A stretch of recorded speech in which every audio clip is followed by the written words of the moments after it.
Halo,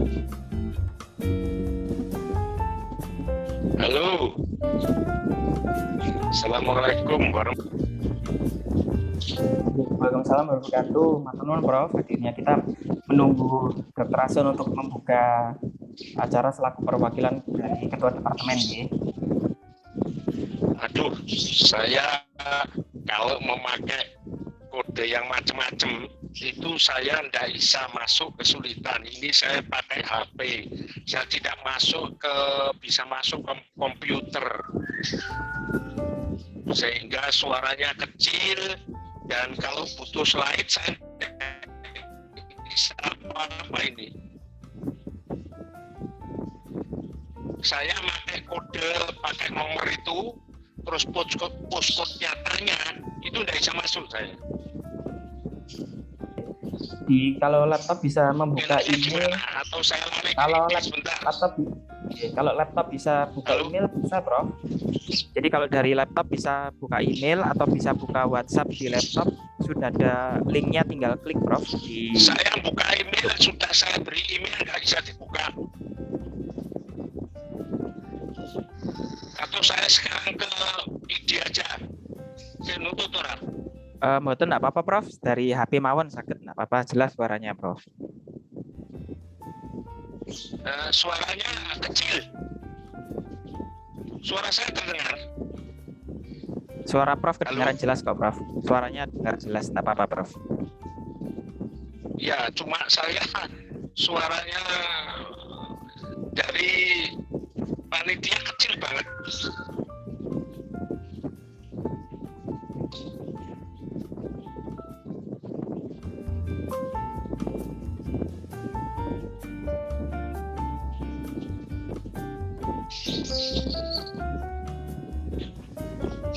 Ya.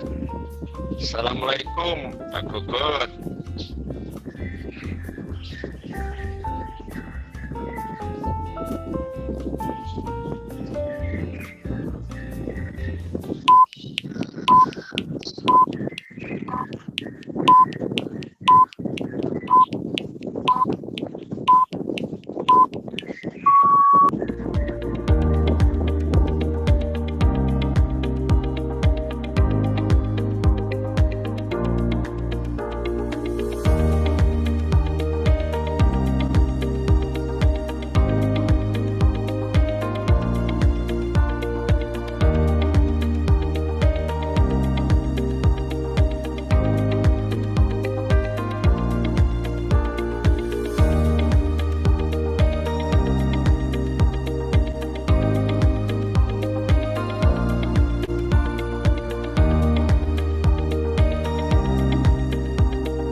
Assalamualaikum warahmatullahi wabarakatuh. Selamat pagi, yang saya hormati seluruh senior, guru besar, sejawat semuanya, peserta rutin mingguan, tanya apa saja, bersama dari Departemen Obstetri dan Ginekologi, Fakultas Kedokteran Universitas Airlangga, RSUD Sudarmo dan RSUA.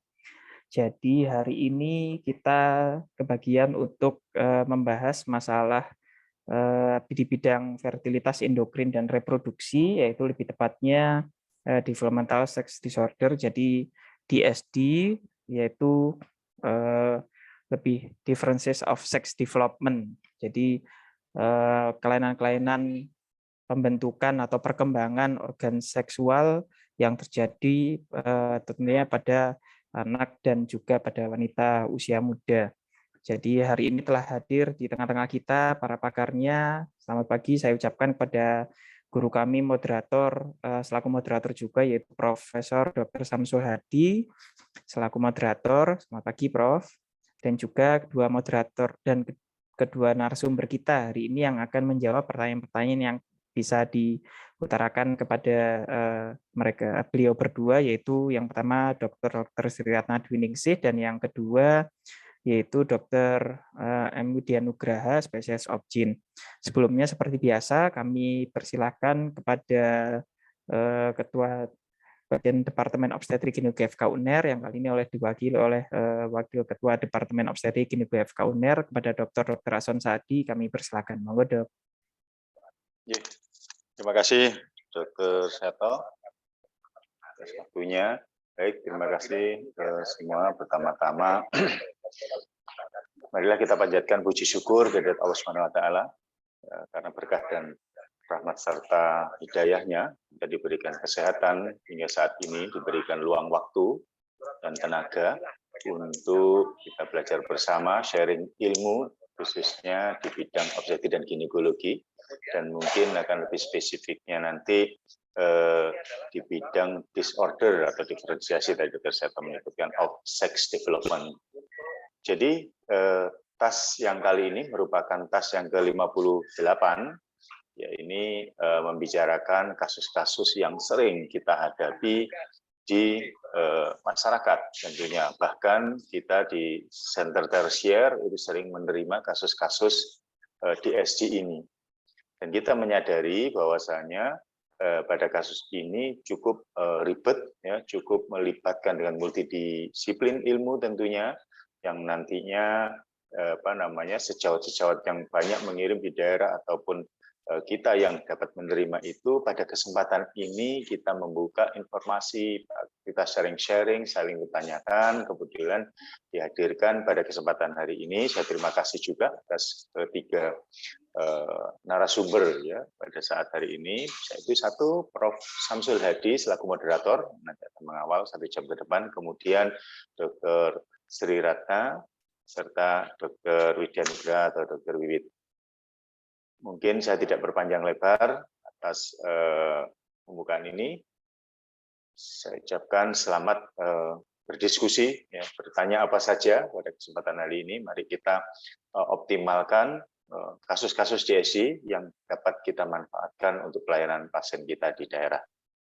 Sekian dari saya, kurang lebihnya terima kasih dan mohon maaf, serta titip salam dari Dr. Brahmana yang tidak bisa hadir karena menjalankan ibadah umroh. Assalamualaikum warahmatullahi wabarakatuh. Kami persilakan ke Dr. Seto lagi selaku host. Iya, matur nuwun. Terima kasih Dr. Ason Saadi selaku perwakilan dari Departemen Obstetrik Ginekologi FK UNER. Jadi mungkin langsung saja, sekali lagi seperti biasa pada seluruh peserta, bila mana ada yang ingin ditanyakan atau pengalaman, sharing pengalaman atau konsultasi kasus-kasus DSD yang ada di ruangan atau yang ada di tempatnya berdinas, bisa bertanya langsung melalui kolom chat atau kolom Q&A, atau mungkin akan lebih enak lagi, lebih nyaman kalau bisa bertanya langsung. Silakan raise hand, nanti kami akan memberikan kesempatan untuk bisa berdiskusi langsung dengan para pakarnya di sini. Mungkin untuk mempersingkat waktu, kami serahkan kepada Profesor Samsul Hadi untuk bisa membawakan acara, dan mungkin sebagai informasi Prof, ini biasanya kami persilakan kepada masing-masing narasumber untuk mempersiapkan ada 1 2 patah materi atau pembuka untuk merangsang kita diskusi bersama. Nantinya mungkin bisa disampaikan Dr. Ratna dan Dr. Wiwit. Oke, kepada Prof. Samsul Hadi kami persilakan.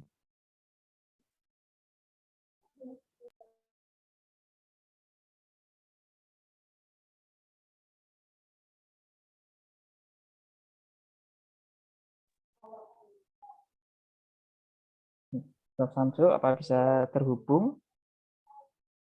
Oke, sementara Prof. Samsul mungkin sedang terlempar, jadi sambil menunggu beliau datang dan berjoin lagi, mungkin kami persilahkan kepada Dr. Ratna dahulu untuk, mungkin sudah diberikan arahan dari panitia Dok, untuk bisa memberikan kata pembuka kira-kira bagaimana gambaran kasus DSD yang ada saat ini dan mungkin pengalaman yang biasanya ditangani di rumah sakit rujukan, tentunya di Dr. Sutomo. Terima kasih. Monggo, Dok. Terima kasih.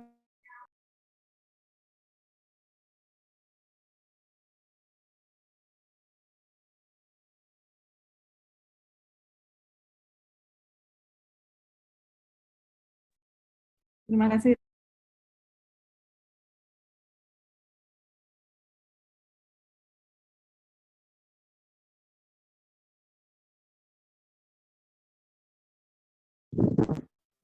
Suara saya jelas, Pak Seto. Halo? Masih terus. Saya jelas, Pak Seto. Alhamdulillah saat ini sudah jelas, Bro. Pak Seto. Saat ini Saya sudah jelas, Bro. jelas. Suara saat ini sudah jelas, Bro. Oh iya. Ya. Jadi mohon izin tadi kami mulai dulu, kami persilakan, monggo Prof bisa dimulai untuk memimpin diskusinya. Monggo Prof. Ya. Assalamualaikum warahmatullahi wabarakatuh.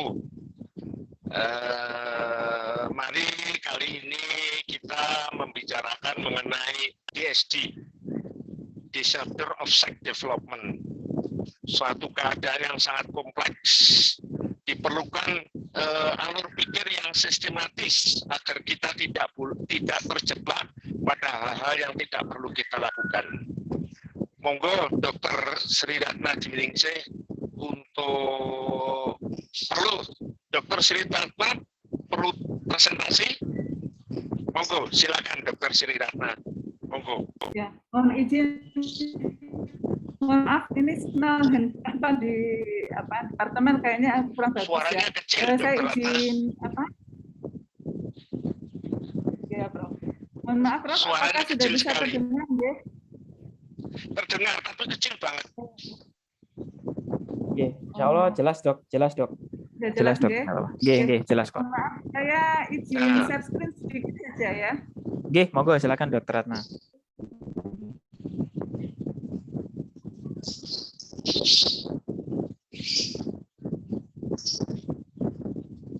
Ya, mungkin sebagai pembukaan, waktu bayi lahir itu pasti dari orang tua maupun keluarganya akan menanyakan yang pertama, apakah bayinya normal atau enggak.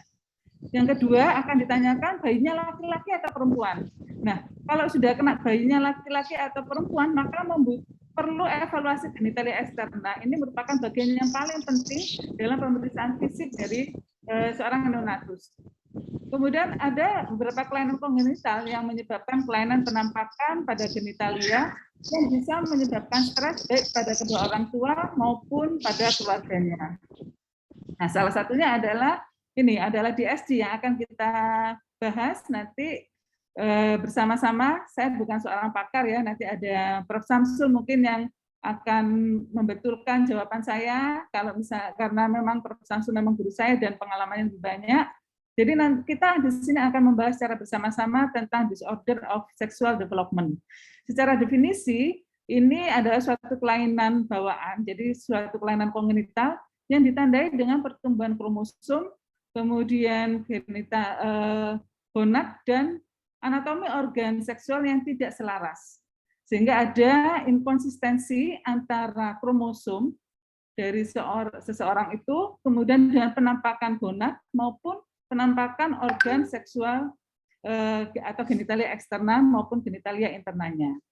Angka kejadiannya sekitar 1:4.500 sampai dengan 5.000 kelahiran hidup, dan di sini kita memerlukan penata laksana yang tepat untuk membuat diagnosis, kemudian menentukan pola pengasuhan, serta merencanakan terapi. Dan dibutuhkan kerjasama, tadi sudah disinggung juga, harus dibutuhkan kerjasama multidisiplin dari beberapa ilmu untuk menangani kasus DSD ini. Mungkin ini sebagai pembuka dari diskusi kami yang bisa saya sampaikan. Terima kasih.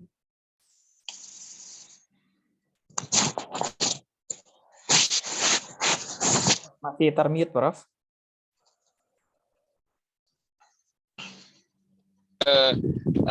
Satunya siapa? Narasumbernya. Dr. Wiwit, Prof. Monggo. Monggo Dr. Wiwit kalau mau nambahi. Oke, matur nuwun Prof. Izin share screen Dr. Seto. Monggo, Dok.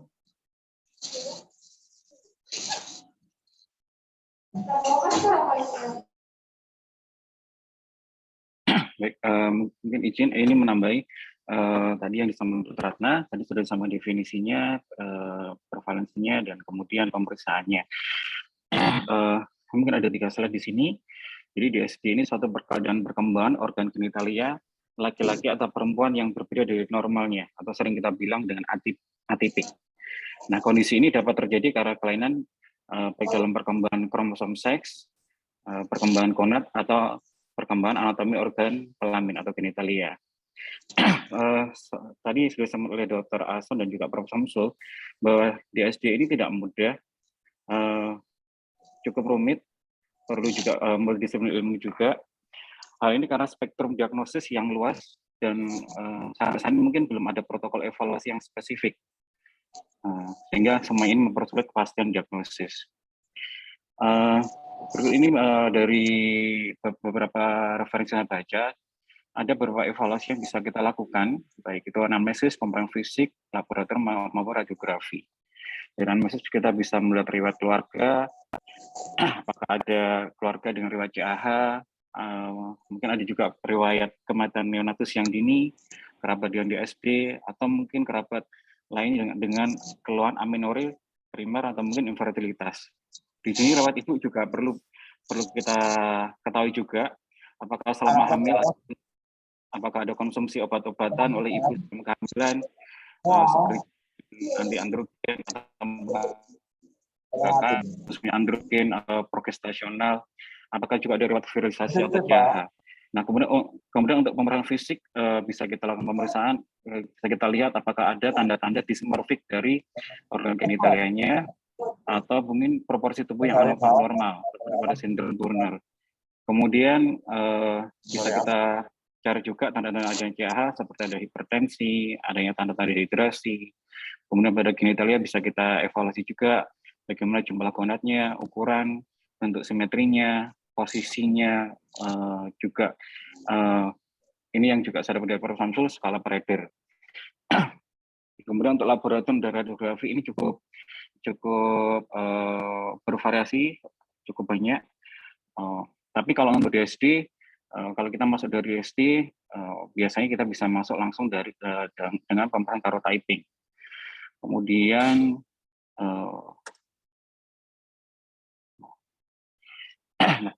untuk pembagian DSD secara garis besar ada 3, yaitu DSD dari kromosom seks, DSD 40, DSD 46XX, dan DSD X dan DSD XY.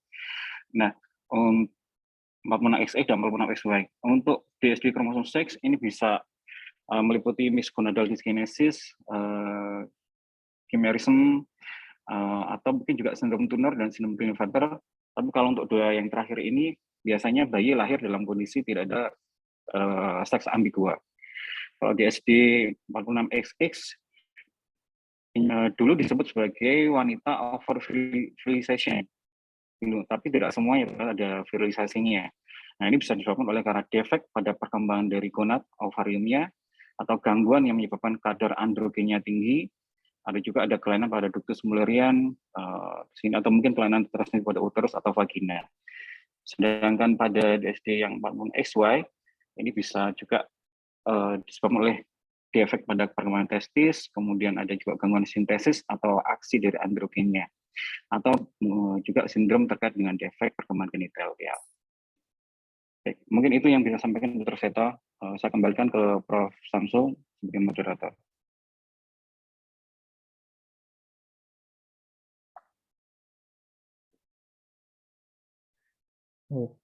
Monggo Prof. Samsul. Jadi terima kasih sudah ada pemaparan singkat. Monggo Prof. Ya, setelah 2 narasumber memberikan secara singkat apa itu DSD, karena ini mempunyai dampak mediko-legal dan mempunyai dampak medis yang cukup serius. Dan pesan saya, kalau kita belum jelas pada waktu lahir itu kelaminnya apa, jangan dengan mudah ngomong. Kalau kita ragu-ragu, ya ngomong ragu-ragu. Sebab itu membawa dampak mediko-legal yang akan menjadi bumerang buat kita, nanti kita bisa dituntut. Oleh karena itu kita harus memberitahukan pada para medis, biasanya membawa bayi itu keluar dari kamar bersalin, itu para medis ditanya sama orang tuanya, kalau enggak jelas ngomong enggak jelas. Jangan ngomong seenaknya, itu bahaya sekali. Ya, monggo. Kalau ada pertanyaan, silakan Pak Seto. Barangkali ada pertanyaan. Ya Prof, ini kami bantu untuk membacakan pertanyaan. Jadi ada pertanyaan dari Dr. Cecilia. Jadi selamat pagi, ingin izin bertanya kapan diperlukan terapi hormonal untuk pasien amenorrhea. Mungkin secara umum ya kan kasus-kasus atau keluhan-keluhan apapun kelainannya, keluhan-keluhan yang disampaikan pasien ya cuma tinggal satu, amenorrhea. Nah itu jadi mungkin pertanyaan yang lebih detail lagi kalau saya boleh membantu, kira-kira pasien atau jenis amenorrhea akibat DSD yang mana yang sekiranya bisa dibantu untuk terapi hormonal, dan mungkin siapa tahu juga penata laksan hormonal sehingga pasien tidak perlu dirujuk jauh-jauh ke pusat. Mungkin gitu aja. Monggo, Prof. Monggo, Dr. Ratna mau menjawab. Terima kasih. Tadi sudah disinggung bahwa gambaran klinis dari pasien DSD itu bisa bervariasi. Bisa mulai dari genitalia ambigua yang bisa terdeteksi sejak bayi itu pertama kali dilahirkan. Bisa juga ketahuannya setelah dia masuk pubertas dengan keluhan amenorrhea primer. Nah, pada pasien-pasien amenorrhea primer memang bisa dikaitkan memang salah satunya DSD tersebut. Kalau memang misalnya DSD-nya itu tadi dokter ini sudah menyampaikan ya atau memberikan gambaran pembagian dari DSD, salah satunya adalah karena DSD yang seks kromosom yang artificial mosaic, di mana di situ terjadi true hemafrodit atau bahkan yang strigonat, itu maka perlu diberikan tambahan hormon estrogen ya, karena memang pada pasien-pasien tersebut terjadi yang hemafrodit, terjadi ovotestis sehingga harus dilakukan gonadektomi, sehingga otomatis hormon reproduksinya tidak ada sehingga harus disuplementasi dari luar. Kemudian pada yang mosaic misalnya Turner itu karena dia mengalami strigonat yaitu hipergonadotropin hipogonadism, maka perlu ditambahkan juga estrogen dari luar. Kemudian pada pasien DSD yang 46XX yang karena gangguan fusi usus Muller atau yang kita sebut dengan RKH, di mana ovariumnya dia terbentuk dengan sempurna, dia hanya terganggu pada saat pembentukan organ genitalia internal pada saat fusi di usus mulutnya, sehingga dia terganggu pada uterus bagian organ. Hormon dari ovarium memproduksi secara normal, sehingga pada kasus ini pun tidak perlu diberikan hormon estrogen dari luar. Kemudian pada kasus yang 46XX yang karena produksi androgennya meningkat, congenital adrenal hiperplasi, ini juga perlu tambahan hormon yaitu glukokortikoid dari luar. Jadi tergantung pada kasus DSD mana dan tergantung dari amenorrhea primernya disebabkan oleh apa. Kalau memang dia tidak ada kelainan pada gonadnya, maka dia kelainan gonad itu berarti dia sesuai gonad dengan karyotypingnya, maka dia bisa memproduksi estrogen. Tapi kalau tidak ada kesesuaian, misalnya karyotypingnya XY, kemungkinan gonadnya adalah suatu ovotestis, atau karyotypingnya X0, mana terjadi strigonat, maka perlu diberikan tambahan hormon estrogen dari luar. Mungkin itu yang bisa saya sampaikan, Prof.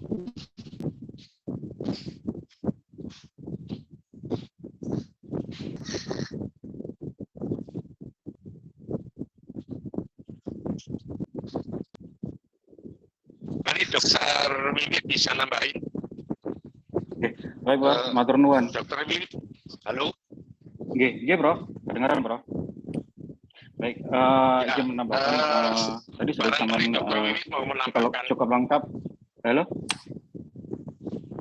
Iya, ya. Kedengaran, Bro? Oke, sudah jelas, Dr. Monggo. Iya, baik. Oke, baik. Mohon izin menambahkan. Jadi tadi sudah dijelaskan secara jelas oleh Dr. Ratna. Mungkin saya ini ingin menambahkan, mungkin kalau tadi dilihat dari bagiannya tadi, mungkin mana yang bisa diberi terapi hormonal, mungkin terkait dengan sumbernya sendiri. Jadi kalau ada masalah di gonad, di skinesis gonad, mungkin di sini perlu kita tambahi terapi hormonal. Atau mungkin ada gangguan sintesis atau aksi dari hormon androgenis ini yang perlu kita beri terapi hormonal. Nah, mungkin di sini saya menambahkan, kalau kita melihat juga pasiennya, kalau mungkin pasien masih dalam fase pertumbuhan, tinggi badannya masih belum mencukupi, mungkin di sini kita beri terapi hormonal untuk pertumbuhan pasien tersebut. Tapi ketika fase pertumbuhan sudah selesai, mungkin kita bisa beri terapi hormonal sebagai HRT untuk pasien tersebut. Baik. Demikian, Prof. Bisa saya tambahkan, Prof. Ya, Dr. Wiwit mempunyai slide saya. Maaf, saya tidak bisa slide screen karena ini saya lewat HP, tidak bisa lewat komputer. Saya ada gangguan teknis. Apakah Dr. Wiwit punya slide saya Capitis selecta amenorrhea? Saya tunjukkan dulu ya, Prof. Mungkin sesuai atau tidak. Semoga sesuai. Sambil atau Dr. Ratna atau Dr. Seto barangkali. Kalau punya, saya tolong saya ditayangkan. Saya ngomong kepada itu tadi slide apa itu tadi? Itu tadi slide betul itu tadi. Oke. Jadi di sini ada dua hal. Nah, slide nomor berapa ya? Bukan yang sekambigua yang atas. Oh, bukannya Capitis selecta. Bukan ini, Pak. Bukan ini. Capitis selecta. Jadi ada dua hal kelompok besar, Dr. Yulia tadi. Satu, kita berhadapan dengan DSD, satu kita berhadapan dengan amenorrhea. Jangan langsung kita ngomong terapi hormonal boleh enggak? Nanti dulu.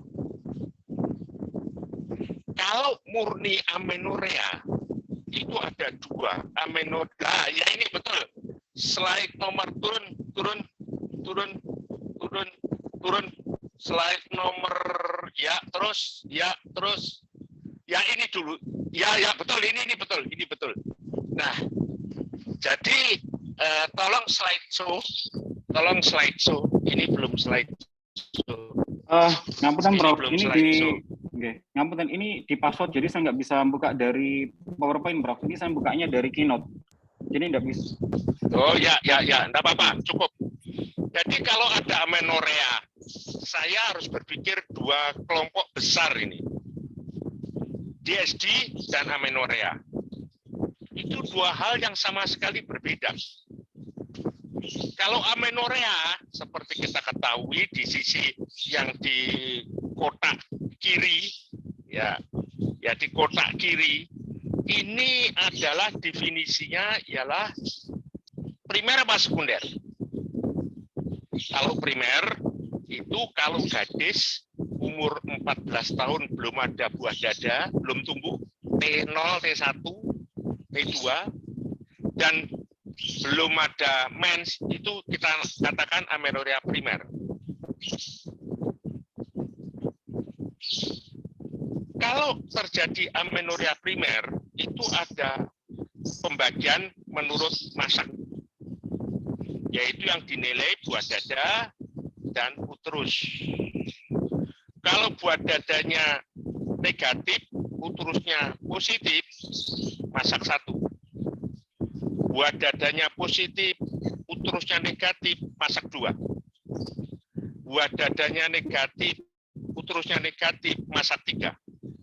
Kalau masak 4, positif. Nah, itu kalau saya tidak mendapatkan atau tidak ada DSD. Kalau ada DSD, saya harus masuk ke seks kromosom. Tanda-tanda DSD itu apa? Yaitu adanya hiperandrogen pada genitalia eksterna. Apa itu genitalia hiperandrogen? 1, klitorimegali. Kedua, kalau ada labioskrotal, labium itu tidak ada ruchenya dan tidak kasar. Kalau skrotum itu hiperpigmentasi dan ada sulcus ke lateral, itu labioskrotal. Dan ketiga ialah ada vagina atau tidak. Nah, kalau saya mendapatkan DSD, saya sebaiknya masuk dari karyotyping. DSD itu banyak. Ya, salah satu yang saya katakan tadi hiperandrogen pada genitalia eksterna. Ya, ada yang lain yaitu hipospadia. Itu juga hipospadia juga DSD. Tetapi itu adalah untuk anak laki. Nah, untuk anak perempuan biasanya kita ke arah yang hiperandrogen genitalia eksterna. Kalau saya mendapatkan DSD, saya boleh masuk lewat masak. Masalah ini ialah mengingat bahwa pembagiannya itu banyak. Kalau saya salah masuk, buang uang. Nah, kalau saya amenorrhea primer, karena yang ditanyakan tadi amenorrhea primer, untuk terjadinya menstruasi itu harus ada HPO, hypothalamus pituitary ovarium yang bagus. Kemudian uterus yang resip. Kalau ada gangguannya HPO, itu berarti kita mengenal ada gangguan populasi. Gangguan sentral, yaitu di pituitary atau di hypothalamus, WHO1. WHO2, gangguan umpan balik. WHO3, gangguan pada ovarium. WHO4, hiperprolaktinemia.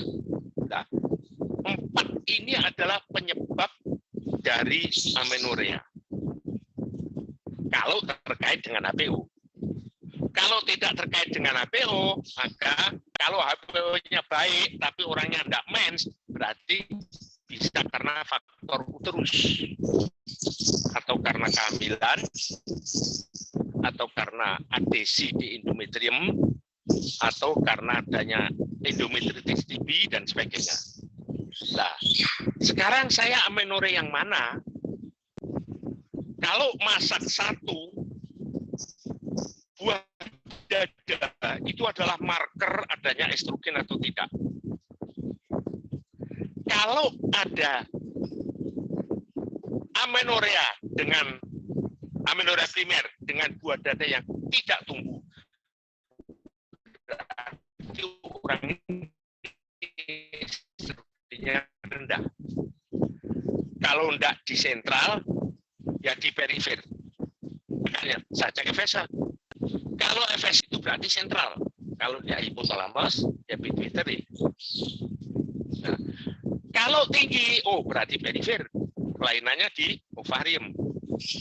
Nah, itu kalau buah dadanya tidak ada. Kalau buah dadanya ada, saya waspada. Apakah ini dari gangguan umpan balik WHO2 atau pada seperti amenorrhea sekunder? Kita harus cari kelainannya apa.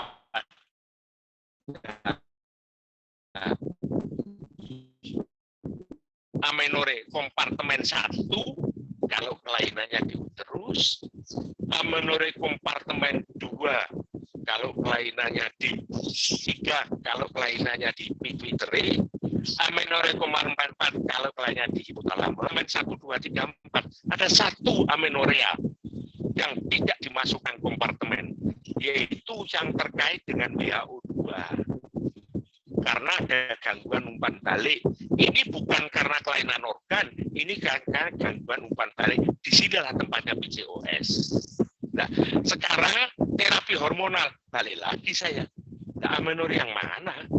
Dan tujuan saya untuk apa? Apakah saya ingin membuat mens atau saya ingin membuat subur? Nah, kalau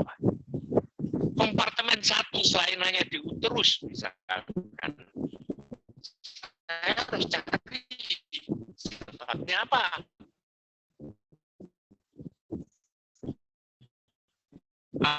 Karena TBC, atau karena Asherman, atau karena kelainan congenital, kelainan bawaan.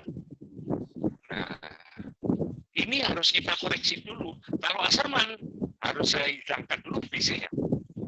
Nah, kalau sebabnya karena kehamilan, ya jelas. Kelainan bawaan yang mana? Nah, ini kalau kompartemen 1. Kalau kompartemen 2, itu berarti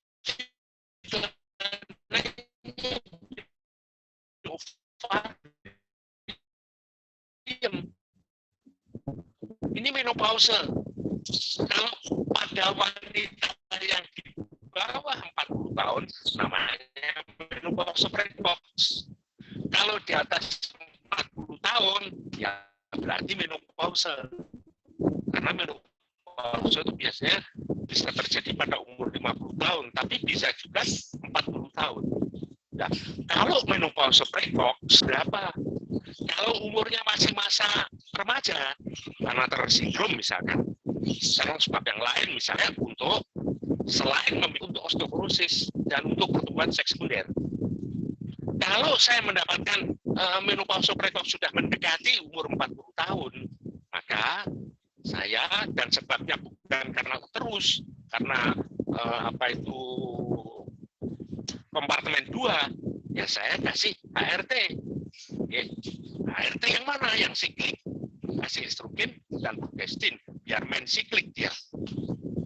Kalau sudah pada 50 tahun, berarti sudah menopause, ya saya kasih estrogen progestin continuous, biar tidak mens. Jadi tidak sekedar begitu saja. Nah, itulah terkait dengan amenorrea. Begitu barangkali. Ya. Nah, ini sekalian, tadi ada pembagian yang banyak banget. Tadi Dokter Ratna, Dokter Wiwit sudah memberikan gambaran. Saya mencoba untuk mengambil, ini saya ambil dari Eman, yang paling sederhana. Kalau saya mendapatkan seks ambigua, maka saya DSG pertama kali seks kromosom. Pertama, hati-hati ya, seks kromosom. Down syndrome atau mongoloid tidak termasuk. Karena apa? Itu kelainannya adalah kelainan seks autosom. Down syndrome itu adalah autosom 21, tidak masuk sini. Saya ngomong khusus untuk kelainannya seks kromosom. Maka DSD itu bisa kelainan seks kromosom yang atipi, nggak jelas. Karena seks kromosom yang normal itu XX atau XY. Ya ini nggak jelas. Contoh, kalau kelebihan XXY Klinefelter, itu adalah atipi. Kalau kelebihan. Kalau kekurangan, apa contohnya? XO 45X. Kurang. Nah, yang ketiga ialah MGD, mixed gonadal dysgenesis, campuran, nggak karu-karuan, mosaik. Nah, keempat ialah chimeric, yaitu dulu dikatakan hermafrodit, XX punya, XY punya, chimeric. Nah, ini adalah atipi. Kemudian yang kedua ialah 46XI DSD. Nah, ini kudune lanang, kok jadi laki, kok jadi perempuan. Mengapa? Seks itu satu terdiri dari genetik, seks kromosom. Kedua terdiri dari gonad. Ketiga terdiri dari hormon. Keempat ialah pertumbuhan genitalia interna. Kelima pertumbuhan genitalia eksterna. Nah, ini seks. Kalau gender ditambah, orang luar menganggap dirinya apa? Kenapa kok orang luar? Karena kalau lahir masih bayi, maka pasti orang luar yang anggap. Nah, baru itu yang keenam. Yang ketujuh, dirinya sendiri menganggap dirinya itu sebagai apa? Ini gender. Jadi kalau saya nambahin 2, dari segi aktualisasi dirinya atau lingkungannya itu gender. Nah, saya tidak ngomong gender, itu ke arah psikologi. Lah, sekarang saya kalau misalkan 46 XADSD, kudune itu testis. Nah, kok gak muncul? Satu ya, defect testicular development. Testisnya tidak tumbuh. Jadi dia kalau dicek kromosom XA, tapi testisnya tidak tumbuh. Padahal testis itu sangat penting untuk menghasilkan AMH, anti Mullerian hormon, agar ductus Mulleriannya tidak tumbuh. Dan hormon testosteron. Nah, juga SRI. Nah, hormon testosteron ini untuk pertumbuhan genitalia interna maupun eksterna. Nah, kalau ada defek dari gangguan testisnya tidak muncul, tapi testisnya tidak muncul, maka AMH tidak ada, testosteron tidak ada, semuanya tidak ada. Maka calon genitalia interna itu ada dua, Wolffii dan Mulleri. Mulleri itu akan berhenti tumbuh kalau dia ada yang nahan. Siapa yang nahan? AMH sama androgen. Kalau ini tidak ada, maka Mulleri akan tumbuh. Makanya kenapa XO itu jadi cewek? Karena tidak ada yang ngerem. Nah, kenapa pada pasien yang nomor 1 ini kok tidak ada yang rem? Oh, karena testisnya XA, tapi nggak tumbuh. Jadi kelainannya bukan pada kromosom, tapi pada gonad, pada level gonad. Nah, inilah Swyer syndrome. Nah, yang kedua ialah gangguan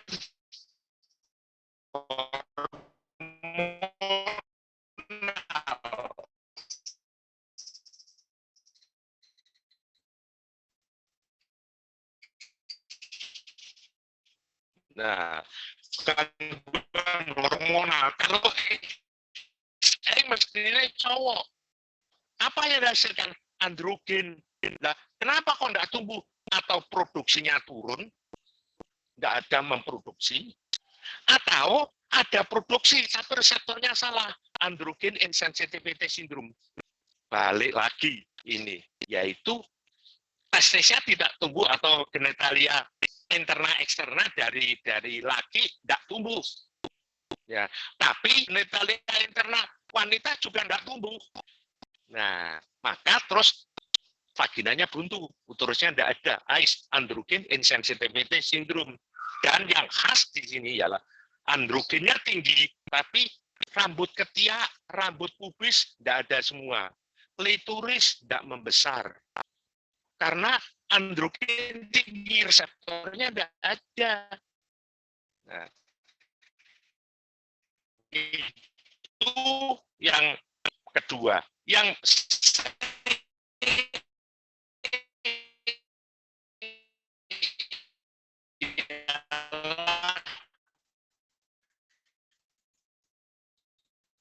gangguan pertumbuhan genitalia eksterna.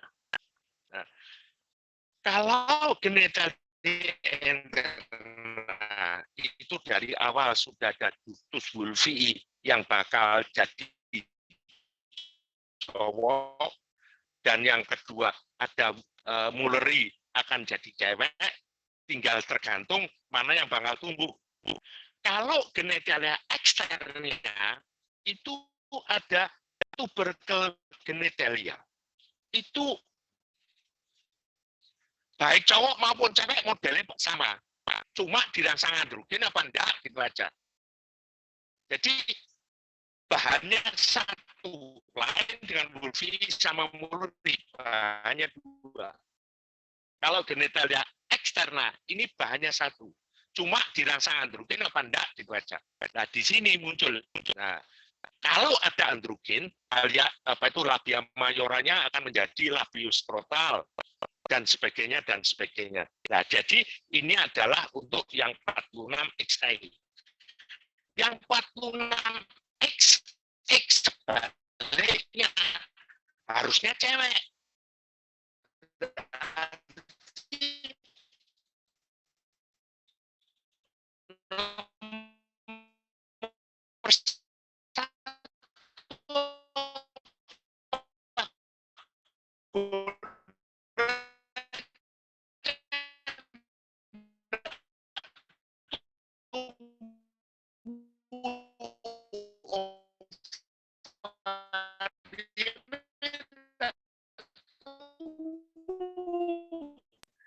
Non sewu, Prof. Sepertinya suaranya terputus, Prof. Mungkin atau ovarinya tidak tumbuh, ini sudah tetapi membaik. dia tidak punya testis. Maka tidak punya AMH, tidak punya testosteron, maka apa yang terjadi? Kemungkinan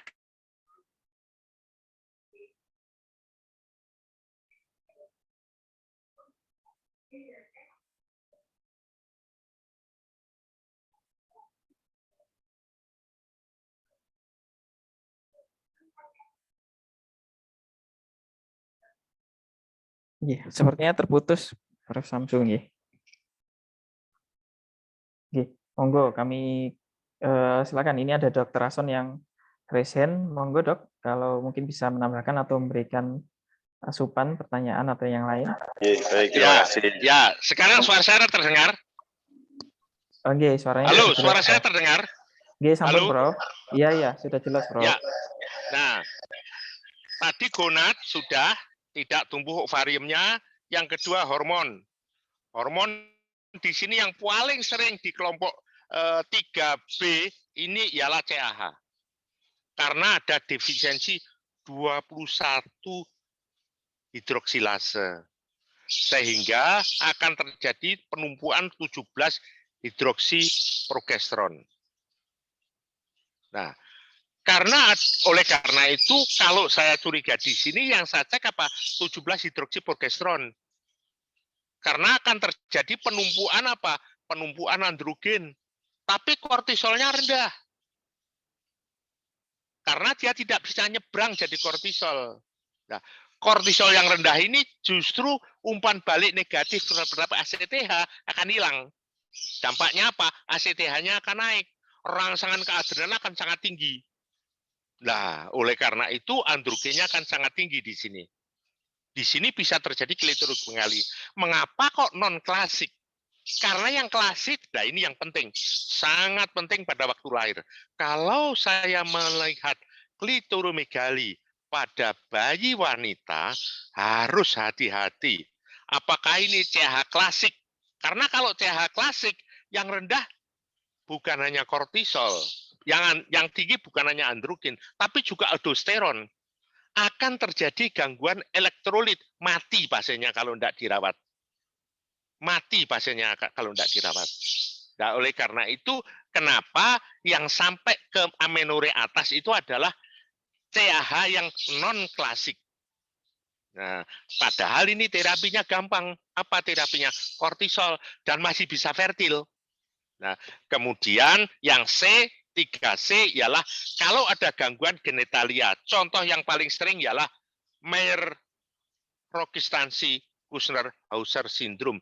Terjadi gangguan fusi ductus Muller kanan kiri secara lateral.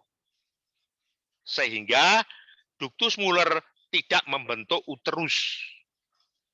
Dan sinus urogenitalis tidak ketemu dengan ductus Muller. Akibatnya apa? Tubanya buntu. Nah, ini pembagian ini sangat penting, tetapi ini yang full blown. Yang variasi yang setengah-setengah itu sangat sukar. Tapi paling tidak ini harus dipegang. Saya ini ada di mana? Nah, saya pada kelompok 1 atypical, pada kelompok 2 XA, atau kelompok 3 XX. Nah, kemudian misalkan pada 46 XX, pada 3A, 3B, apa 3C. Baru di sana akan saya breakdown, saya cari, sehingga saya tidak akan berjalan terlalu muter nggak karuan ngentekne duit. Ya, itu barangkali tambahan ya bukan sedikit agak banyak ya dari saya. Monggo, monggo, monggo. Kalau ada pertanyaan lagi Pak Seto. Nggih, Halo, Prof. Jadi, suara saya dengar? nggih, suara terdengar jelas, Prof. Suara saya dengar? Nggih, suara terdengar jelas, Prof. Mungkin tadi Dokter Rason ada mau menambahkan, Ya. Dok? Atau ada pertanyaan? Nggih, monggo, Dok. Iya, saya enggak nambahin. Jadi ada mungkin suaranya ini Pak Seto membantu. kok cilik. Nggih, jelas kok, Prof. Suaranya jelas. Ya, mohon Dr. Hasan. jadi yang mungkin bisa saya merasakan mungkin teman-teman yang di daerah, teman-teman yang mengikuti ini kebetulan itu biasanya yang muncul itu kadang yang kita hadapi itu mulai dari saat lahir gitu ya. Saat lahir itu ketemu ada kaget. Ada yang kaget, ini ada kelainan seks ambigua. Kemudian ada yang kaget kelainan anatomi, dan ada yang sampai sedikit ringan, sampai light tidak kelihatan kalau ini sesuatu yang DSD. Nah, ini yang muncul pertanyaan saya, yang nanti mungkin dijelaskan narasumber dan mungkin Prof. Samsul juga. Sesungguhnya bagaimana langkah praktis kalau kita di daerah pada saat menemukan pada kasus-kasus yang awalan, pada saat bayi lahir, karena menentukan kelamin tadi bisa menimbulkan masalah legal di kemudian hari. Kemudian kalau masa-masa di usia remaja di dekat pubertas itu. Mungkin secara praktis buat teman-teman yang di daerah sebagai pedoman itu ya. Mungkin itu aja Pak Seto mungkin. Terima kasih. Terima kasih Dr. Hason. Jadi mungkin kira-kira pertanyaan-pertanyaan apa yang bisa dijawab yang mungkin yang paling gampang atau paling sering dialami. Ini kebetulan ada pertanyaan lagi dari Dr. Riwanto. Jadi bagaimana terapi menumbuhkan hipoplasi uterus yang ditemukan pada kasus DSD? Nggih, Dok. Nggih, Prof. Ya. Nggih. Jadi kalau misalnya mungkin sudah diagnosis DSD, mungkin sudah selesai pasca rujukan dari center pendidikan atau di pusat rujukan, terus kemudian tinggal bagaimana menumbuhkan endometriumnya mungkin memang sudah lama dalam kondisi hipogonadisme, ya. Jadi akhirnya bagaimana cara menumbuhkan hipoplasia uterus sehingga nanti mungkin bisa fungsional lagi. Mungkin itu pertanyaannya. Monggo, Dok. Monggo, Bu Ratna. Ya, terima kasih, Prof. Tadi sudah dijelaskan banyak ya lewat slide-nya Prof. Samsul tadi. Jadi kalau memang ini hipoplasi uterus, di mana memang uterusnya ada, bukan karena agenesis uterus seperti pada RKH, maka kita bisa untuk menumbuhkan uterusnya memberikan hormon estrogen dari luar. Cuma pemberiannya pasti tidak dalam waktu singkat ya untuk menumbuhkan endometrium uterus yang sudah lama tersupresi karena memang gangguan hormonal di dalam tubuh pasien itu. Jadi kita berikan estrogen dari luar, karena ini sudah usianya 20 tahun, saya anggap ini epiphyseal plate-nya sudah menutup. Jadi kita bisa memberikan estrogen dosis tinggi untuk menumbuhkan endometriumnya. Kemudian kapan kita berikan progesteron karena ini uterusnya ada. Kita berikan progesteron jika misalnya pasien ini sudah mengalami spotting atau kalau bisa dievaluasi dengan transvaginal sonografi, kita evaluasi ketebalan endometriumnya. Tapi paling gampang ya kita berikan estrogen, bisa estradiol valerat ya 2 mg setiap hari. Kemudian kalau ada spotting kita USG, jika sudah endometriumnya tebal baru kita berikan progestin. Demikian, Prof. Ya, monggo Dokter Wiwit barangkali mau nambahin. Ya, kalau saya baca dari pertanyaan, mungkin saya menambahkan kalau dari pertanyaan Dr. Irwanto ini tidak hanya untuk yang dewasa dijawab secara lengkap oleh Dr. Sri Ratna tadi. Ini pertanyaan juga pada anak sama remaja. Mungkin sedikit berbeda pada anak sama remaja dibandingkan yang sudah dewasa. Mungkin kita lebih fokus pada pertumbuhannya. Jadi kalau untuk pertumbuhannya kita juga perlu hati-hati untuk memberikan terapi estradiol estrogen dosis tinggi karena ada kekhawatiran penutupan epiphyseal plate lebih dini. Jadi kalau tinggi badan masih belum cukup, ya kita memberikan low dose untuk estradiolnya, sehingga kita melihat sudah bisa memastikan bahwa tinggi badan sudah cukup atau sudah fase pertama sudah selesai. Kemudian kita masuk ke langkah terakhir. Sudah. Cukup, Sudah, dokter. Bro. Sudah, Bro. Ampun. Bagus. Jadi ini kembali lagi Mas ya, kita harus berpikir sistematis. Dokter Ratna tadi sudah bagus banget mengatakan, ini hipoplasia atau agenesis. Nah, itu satu. Kalau ini hipoplasi, diagnosisnya apa? Pada pasien dengan hiperprolaktinemia dari awal, hipoplasi. Estrogennya rendah terus. Pada pasien dengan XO, hipoplasi. Nah, sekarang sebabnya apa? Apakah hipoplasinya itu karena uterusnya memang agenesis atau dysgenesis, atau karena gangguan HPO? Gangguan di sentral, apa gangguan di ovarium. Nah, kemudian kalau gangguan di ovarium berarti menopause. Kalau gangguan di sentral, apa sebabnya? Hipotalamus apa pituitary? Nah, kemudian lalu terapi saya untuk apa tujuan saya? Dokter Ratna tadi bagus banget sudah. Kalau sudah 20 tahun, kita pikir epiphyse-nya sudah nutup. Maka saya berikan estrogen. Boleh pakai estero, boleh pakai estradiol valerat. Nah, karena ini kalau amenorrea primer ya terjadi dysgenesis atau hipoplasia uterus, itu berarti hipoestrogennya lama banget. Maka kita boleh memberikan dalam waktu yang panjang. Kita berikan 1 mili atau 2 mili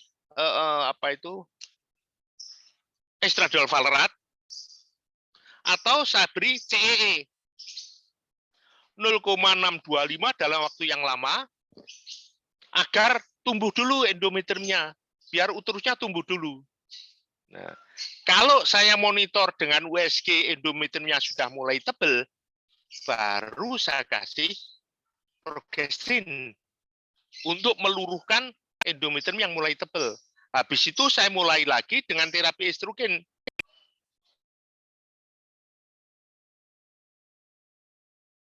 Dalam waktu yang lama lagi. Sehingga saya evaluasi kurang lebih 2 bulan atau 3 bulan saya cek endometriumnya. Lebih dari 6 mili apa tidak? Nah, atau pasiennya saya pesan biasanya, ini minum obatnya 2-3 bulan terus-menerus. Kenapa? Kalau sudah ngeflek, berarti sudah mulai tebal. Jadi kita jangan terfokus pada pengobatan. Kausalnya 2, Pak. Dan tujuan pengobatan saya itu apa? Nah, kalau misalkan contohnya tadi CAH, nah ini amenorrea, ini bisa hipoplasia, bisa kecil karena estrogennya tidak pernah tinggi. Nah, karena androgennya yang tinggi. Nah, ini bisa saya kasih estrogen, kemudian saya kasih kortisol, maka estrogen endogen akan bakal tumbuh. Nah, ini tujuan saya ada 2. Menumbuhkan seks sekunder dan uterus, atau saya butuh ovulasi. Kalau orangnya pengen anak, CAH non-klasik bisa punya anak. Jadi kembali lagi, tolonglah berpikir sistematis. Jangan kalau gini dikasih apa, jangan kalau gini dikasih apa, sampai kapan, berapa lama. Aduh, itu terlalu dipotong di tengah jalan. Dan Dokter Ason tadi bagus banget, yaitu kapan, bagaimana sih sederhana. Kalau sudah ada seks ambigua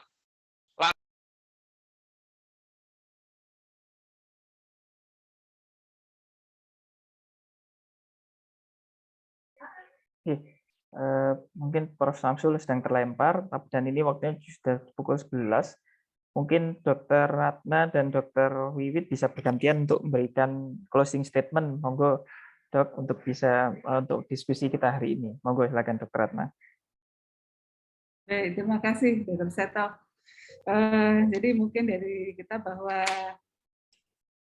DSD ini penting ya, karena tadi saya sampaikan di awal bahwa penentuan jenis kelamin itu bisa ditentukan sejak awal kelahiran, dan bisa saja ternyata gejalanya itu baru muncul pada saat pasien itu mengalami pubertas.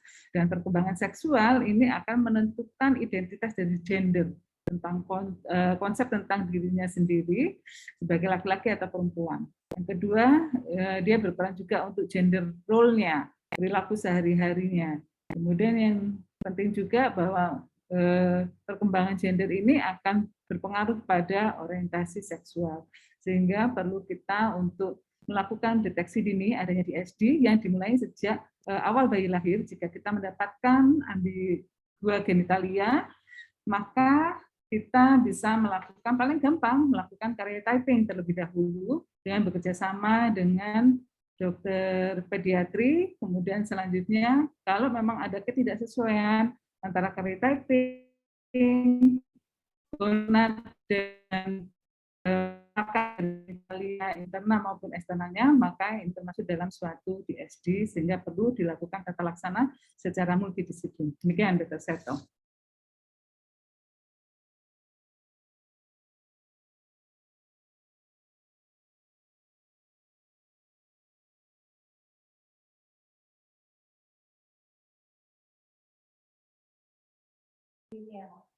Nggih. Dokter Wiwit, monggo silakan Dok, kalau ada ini pesan untuk mendengar. Baik, terima kasih Dr. Seto. Jadi tadi mungkin terkait dengan Dr. As tadi yang ditanyakan tadi, mungkin langkah praktisnya kita bisa membagi dari dua, ini full blown atau tidak. Kalau memang full blown tidak ada gejala hiperandrogen, kita bisa masuk melalui masak yang tadi kita 1, 2, 3, 4 yang sudah dijelaskan Prof. Samsul. Dan bila tidak atau ada gejala hiperandrogen, kita bisa masuk pada DSD. Jadi kita bisa langsung melakukan karyotyping di sini. Nah, setelah diagnosis ini kita lakukan, kita bisa menindaklanjuti dengan anamnesis atau mencari natural history. Kita bisa menjalankan prognosis dan pilihan terapi, termasuk pada rekonstruksinya, itu dengan kedua orang tuanya atau keluarganya. Nah, kemudian setelah jenis kelamin ditentukan, mungkin di sini dokter harus membantu keluarga mengesampingkan masalah seks ambiguitas, karena hal ini mungkin rasanya penting. Karena di sini orang tua ini harus didorong untuk menggunakan nama atau jenis kelamin yang dipilih, apakah ini anak laki-laki atau perempuan. Ketegasan ini akan lebih banyak positifnya untuk anak tersebut, dan biasanya anak akan berkembang sesuai dengan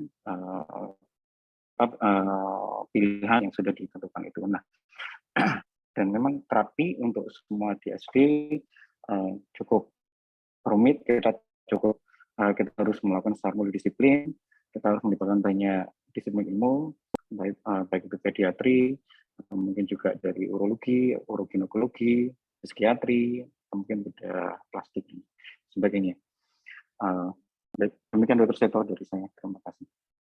Ya, terima kasih Dr. Wiwit sudah memaparkan hasil kesimpulan kita hari ini, dan juga kepada Dr. Ratna juga. Mohon izin ini oleh karena Prof. Samsul mungkin kendala teknis sinyal yang jelek, jadi tadi sudah dipaparkan tentang bagaimana kasus-kasus DSD ini. Memang ini masih sangat kasus yang spesialistik, subspesialistik bahkan ya. Jadi karena kasusnya juga memang jarang, tapi juga penanganannya, deteksinya pun juga sulit. Suara saya terdengar? Halo? Nggih. Suara saya terdengar Pak Seto? Nggih, Prof. Nggih, Prof. Nggih, mungkin ya. Bisa ditutup sekalian, Prof. Karena ini sekalian kita sudah pukul 11 lebih, jadi kedua narasumber sudah memberikan closing statement-nya. Jadi mungkin kalau tidak ada, kami tutup. Mungkin kalau Prof ada pesan-pesan terakhir, Prof, untuk kasus DSD ini. Yang penting buat saya adalah perpikiran yang sistematis. Kalau saya yakin itu DSD, betul Dr. Ason tadi, di awal kita sudah tahu, kita harus hati-hati. Ada aspek mediko-legal dan ada aspek medis. Aspek medisnya, resikonya kalau CAH klasik, maka anaknya bisa mati. Kita harus bersama-sama dengan pediatri, kita harus bersama-sama dengan mediko-legal agar nanti di belakang tidak punya masalah. Tetapi kalau saya dapatkan pada saat remaja, maka saya harus sistematis. Apakah betul ini DSD?